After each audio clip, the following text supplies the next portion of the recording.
Hi, I'm Andrew Payne. I am a CPD accredited speaker, TEDx speaker as well, podcaster, soon to be author next year. And I lead in my speaking work on men's well-being. That's my lead topic, really answering two key questions. Why are men struggling? What are we going to do about that? Within that, I do also talk about my lived experience of domestic abuse and issues around gaslighting and how they show up.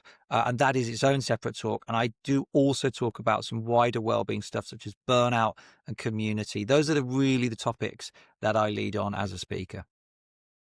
And Andrew, it's amazing the things that you do talk about, and Speakers Collective is really kind of set up to challenge stigma and discrimination that is out there within society.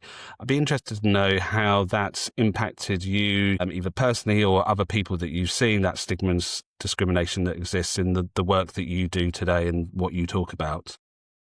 In the work that I do and in what I talk about, I think there is a stigma when men are talking about men's well-being. Should we care? Haven't they had the privilege for centuries? Is it really that bad? Those are the kind of comments, or certainly the vibe, that I can pick up when I'm talking about men's well-being. It's why it's really important that we consider the historical context and we go beyond. It's not enough to say, well, if men could just talk a bit more easily, then everything would be much better.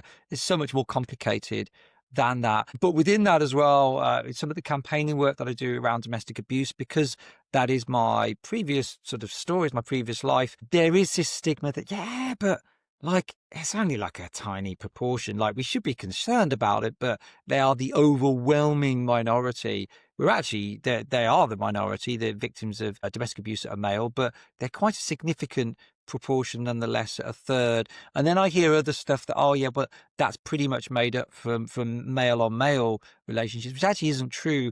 And so for me, there's a really important part of sharing my story, but looking calmly at what the data tells us. And when these sort of comments are made, treating them as a door to having an educational and balanced conversation, not getting too upset by them, but being able to respond in a balanced way. So I do, as a middle class white male, I do come across this from time to time. In fact, recently I overheard a conversation from two women from the DEI space, very happy that a local organisation is getting rid of its pale male leadership. And again, I think it's important that we call out double standards and say, actually, is that okay as a term really today? And we need to make the DEI spaces, wellbeing spaces, accessible and inclusive for everybody, including, dare I say, white males, as I am. The point of the Speakers Collective is to have voices heard and to really challenge that stigma and discrimination and call it out when whoever it's happening to. And as the Speakers Collective has grown, it is this sense of community, because there is can be an isolation around the subjects that our members speak around. What does community mean to you, and being part of communities like Speakers Collective? How important is that? Well, community is just so important for our mental well-being, for our creativity, our resourcefulness. I love the experiment from University of Virginia back in 2008, where students with backpacks had to stand at the bottom of a hill, a steep hill, and they had to decide how steep this hill was. And one group stood alone and assessed the gradient of the hill. Another group stood with people that they kind of knew, and they assessed it. And the other group stood with their mates that they knew really well. And the pattern they saw was that the students that stood alone felt that the hill was much steeper than those that stood with people they kind of knew. And those people that stood with friends judged it to be the least steep out of everyone. And I think there's something in that when we are up against adversity, we don't know where to turn. It's so much. You are so enriched by having people around you. You're so enriched by having people that will challenge you as well.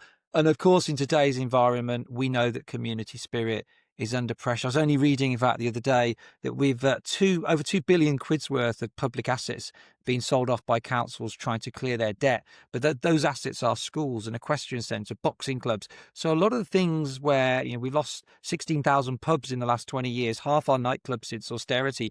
So a lot of places where people came together to meet naturally are gone. And so it's really important, therefore, that we say, well, what can we replace it with? We need to form our own community. It's so important. So I really value being part of community. and particularly the Speakers Collective. You have lived experience speakers who bring light and insight to tough topics, and so it's a privilege to be part of it. Yeah, you raised some really interesting points there around, yeah, spaces, digital and physical spaces. And yeah, we try as a Speakers Collective to get that blend right, because also, yeah, there's nothing like being in person, meeting, and really creating these kind of safe spaces where people feel comfortable to be authentic and share their true self. Well, thank you so much, Andrew, for all the work that you're doing. It's great that you are part of our community and all the work you do. So just, yeah, a big thanks for all of the work you're doing. And we look forward to seeing that book come out. Thanks Thanks for so having much, me. Andrew. Cheers.